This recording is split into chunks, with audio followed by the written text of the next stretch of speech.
great to be here today to launch what is actually a world first, which is London Green Point.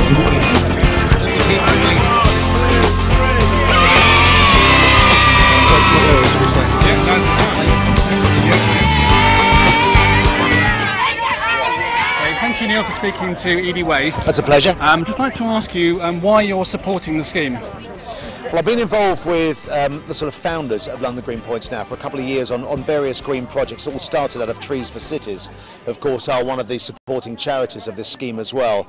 And I just think it's so important to, start small. You've got to start somewhere, and we've got to try and re-educate people that actually, if you do recycle and reduce your waste, that there can be a benefit for you as a person, there can be a benefit for you as a community. Your council will benefit by not having to spend so much of your money to sort of send this waste off to landfill. And I think at the moment there's a huge ignorance about the cost of that, of the cost of not recycling, of how much it costs you with your council tax, because it has to go to your council, for them to spend on sending stuff off to landfill. And it has to start this sort of gentle re-education. I think we've had a lot of being bashed by the stick about we are dreadful for not recycling for too many years now, and it hasn't worked. And I think what we have to try and do is use the carrot approach, which is, if you help us, then we can help you, and you benefit by having some points to spend locally on retailers, which is it's all community based. It's all in many respects, it fits in very well with what the government are trying to say about this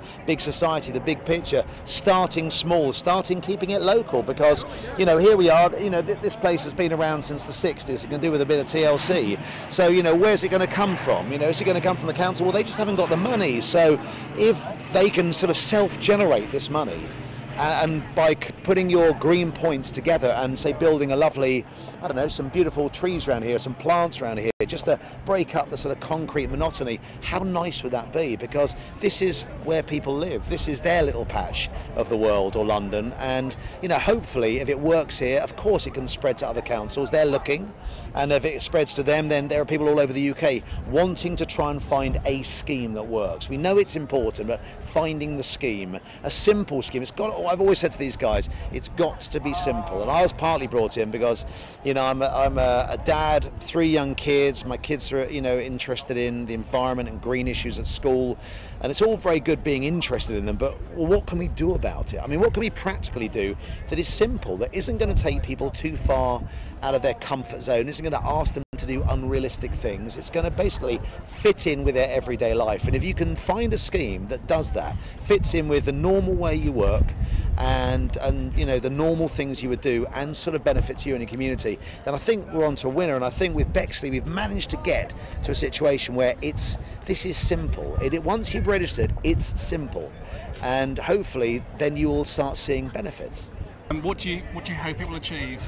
Well, ultimately, look, here in Thamesmead, on this estate, flats are always a problem with recycling, because where do you put it all? You've got these giant big collection systems. You can't have multiple bins outside your house. Of course you can't. So flats are always a problem. So there are 2,000 round here on this estate. And what we're hoping is that, firstly, the community get involved by going, okay, so there are actual benefits for me as a person. And I think, starting in a selfish way is not a bad way. How will it affect me? Well, it means I could save money in some local businesses. Well, that's a good thing. And then how can it benefit my community? Well, if I collect these points and encourage my neighbours and my friends to do the same thing, and we reduce waste, then we increase the amount we recycle, then we will all get points. I can spend them on me, or I can give them all to my local community, or I can split it and have a bit of each. And then if we all do that, then that adds up to quite a juicy total that we could change where we live. And I think there's something really empowering about, I think if you live on a big estate, it must be you must feel like a tiny ant sometimes. And I think what's lovely is the thought that you as a tiny ant, if, like the movie Ants, if you all get together, you have a tremendous force and power together, and just all those tiny little changes will mean you here, if you did something good, could create a really nice play park for your kids to play in that wouldn't have existed if you hadn't have done this. And I think so tangible results and simple results, but things that actually are useful to you, that will make your little world nicer, because look, there's no greenery around here at all. So imagine if this was a place that somehow you could have some beautiful plants and trees and break up the concrete jungle, how much nicer it would look. And that would mean people would be happier living in their patch coming to their shops, and ultimately, that's what it's all about. Okay. Simple and tangible benefits. Okay. Well, thank you very much for speaking Pleasure. to edieWaste. Thank you. Thank you very much.